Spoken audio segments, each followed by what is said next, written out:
So, House of the Dragon. So, I've been watching the show since it started, but I haven't really been talking about it. I've been distracted by building out my art studio, so I haven't really been able to talk about it or really upload as many videos as I want to. But today, I really got to talk about it because episode 4 was insane. So, first, let's go ahead and talk about the first 3 episodes. I want to give my general thoughts on those, and then we're going to talk more detail about episode 4. So yeah, all right. So I really like this show. I really always liked the idea of the Dance of the Dragons when I heard about it during the original show. Like I haven't read George R. R. Martin's books, but because I pretty much wanted to wait till the series was done. But at this point, it doesn't look like the series will ever be done. So who knows? But I really like the idea of like the civil war between the giant, insanely powerful family and all that stuff, and anything with dragons because I just love dragons. So I was just all about it. So the fact that they were making this prequel really excited me. So I was really happy to see it. And I just kind of knew some of the main beats about what happens because those little animated shorts they used to publish a lot with the original Game of Thrones. So I kind of know contextually what happens. So some of this stuff I like. So without having read Fire and Blood, I kind of know what's going on. But I see some explicit changes and stuff like an age change and everything. So I love this setup that they immediately start with, where we have Alicent and Rhaenyra being best friends to the point like where I was for a minute I'm wondering if they were together, like they were very very close, like almost a relationship or something like that, and that would have made the whole thing like even way more complicated, which is like wow. But like that entire setup I thought was really well done, and then showing the nature of how Viserys became king and everything, and then the way they're showing more or less the kingship rejecting him, is basically rotting him. I think it's so well done. Like when they talked about how if you're unworthy to be king of the seven kingdoms, sit the Iron Throne, then like the chair basically will let you know. Like if you constantly get cut and all that stuff from the throne, and that means you're unworthy. And this dude is like constantly getting cut, like he's lost fingers and stuff, and he's got wounds that just won't heal and stuff. Like it's so well done. It's like almost a magical effect the way it's happening. It's just slow over time. And I kind of noticed in the fourth episode on one of the close-ups, you can see that his hair is like majorly thinning. Like you can see the scalp through his hair and everything. I was like, these are some really, really good details to show his deterioration. And it's like really, really well done. But my one kind of issue is something that I honestly don't see a way around, because I know that the Dance of the Dragons, the entire event, all the events that lead up to it, and all the actual battles and all that stuff, this takes place over the course of nearly like 40 years or something like that. It takes place over decades. So it makes sense that they would have to jump time and like pretty much tell it kind of how I think Fire and Blood tell it, because that's supposedly like it's told from the perspective of like maesters and historians and stuff. So it kind of makes sense to do time jumps, but it kind of leaves this disjointed thing where you're following these specific events and you want to see them follow through. So it kind of creates this almost jarring effect. But I'm kind of used to the concept because that's the way I always imagined it would have to be told. So it's not bothering me as much, but I can totally see how it would bother other people. But one thing that's really going to bug me is I know by episode 6 or so, we're going to do a big time jump. It's going to be about a 20-year time jump. So they're going to swap out the actresses that play Rhaenyra and Alicent, and that's going to like kind of really suck because those two actresses are amazing. Like oh my god, they are so good. Their work is just phenomenal, and just it's going to like, especially Rhaenyra, it's just going to kind of suck to lose them, to not have them be able to. I mean obviously they can't age themselves 20 years and like don't want to really do crappy CGI to make them look like they're in their 40s or whatever. So it just it sucks, but like I hope the new actresses that come in do just as well a job and like keep the show going as well as it's going right now.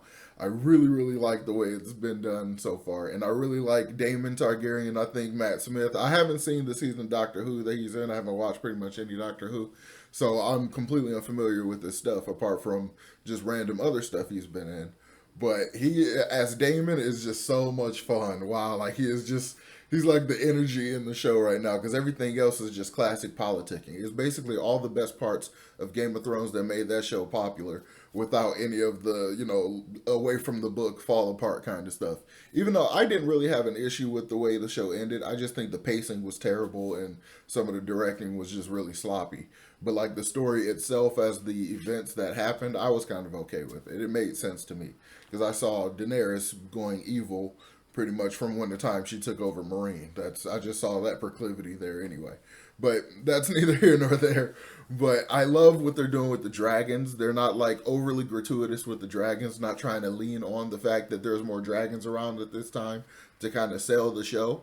So they're in there, but they're like kind of sporadic and they're showing up like when they're necessary. So every time that they show up, it's still an event. It's still amazing, and it's always an awe moment, and it's not just overdone, which is like really really cool. And I really commend them for having the restraint to do it that way, especially considering when the big battles happen, and I imagine that'll be like later seasons, then it should be like dozens of dragons probably on screen or in the sky at any given time and stuff.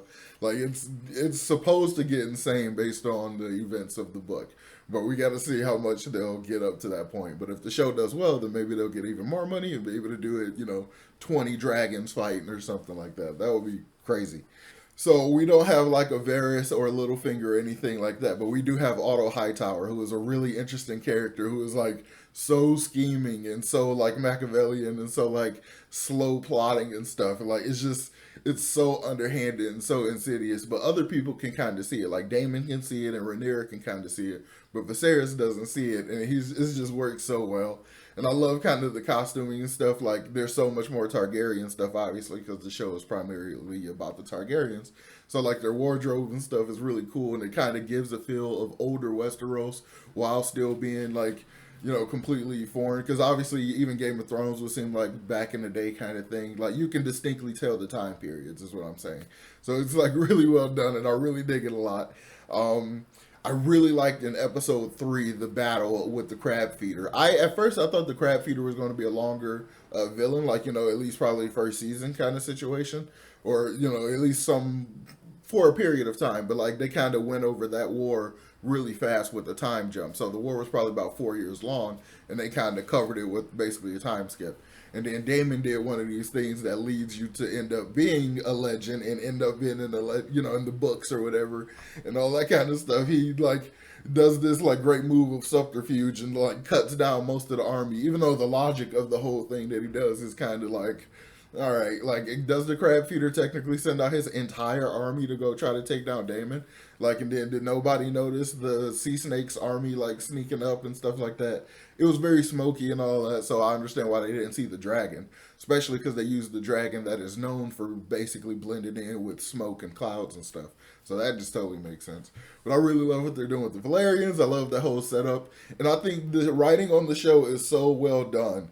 It's like it's really impressive that you can create a scenario on the show where you have the entire audience saying that the like marrying a 12-year-old was the right decision. Like it's crazy that they can create a scenario where everybody's like, you should have married the 12-year-old. Like it's insane. Like it's so ridiculous of the two options he had, or he probably even had more options than that, but of the two that he gave himself, like it's insane. It just creates more and more kind of political intrigue and more like ballooning issues, and you just see Viserys just kind of rolling downhill, screwing stuff up, and it just kind of works so well. And then even with the time skips, like a lot of the main through lines, the main issues are carried through that, so you don't really lose too much of the narrative beats or anything like that.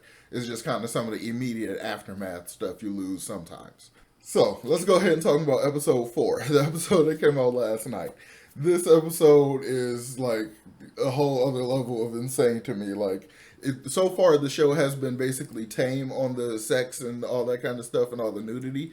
Like Game of Thrones was very gratuitous about it. It was like almost faithful. Every episode they would get exposition out by somebody having sex or somebody just being naked and stuff like that, to the point where the phrase sex position was coined because of the show and all that stuff. So they've been more or less tame with it. It'll be here and there, in various situations. But in my opinion, it was kind of like, well, a lot more tame, just purely more tame than in comparison to the original show. But in this episode, it's like they saved it all up and threw it in this episode. It's so interesting that the show, I don't even, I'm rooting for an incest couple, and it's so weird. Like the show can make you do that, basically. So there's a scenario where Damon and Rhaenyra are basically together because they basically have been flirting the entire time of the entire show, more or less, and this like creepy incest niece uncle thing, which is just like Dame or John and Daenerys, which is the exact same scenario basically, except he's the nephew and she's the niece, or she's the aunt, he's the nephew. And, like so, it's just the whole thing is so goofy, but the way it plays out is interesting. So I'm wondering about the motivations of Damon because like when they were in the brothel and everything, and it's like they were about to have sex, he stops before that and then leaves her there, and I'm wondering now if that was because he was making a consideration about her virtue because that later became the issue of it like later on, at least that was the explicit issue of it they made it out to be. And so I'm wondering if that's why he stopped or like any other reason. But then he didn't admit to Viserys that they didn't actually have sex. So if it was for that reason, wouldn't he then try to reassure his brother that that didn't happen? Like for that, so I'm confused about the motivation, or does he just want to kind of leave it all up to her, kind of thing? So I don't know. Like, and that's similar. That's kind of common with Damon at this point. Like we can't really fully tell his motivations and stuff. Like when he was dealing with the war in the Stepstones, and they needed help. Like he got a letter saying that the crown, his brother was going to send soldiers and send help. And then instead of accepting the help, he went and kind of did the suicide run and caused like the whole situation that pretty much allowed them to win.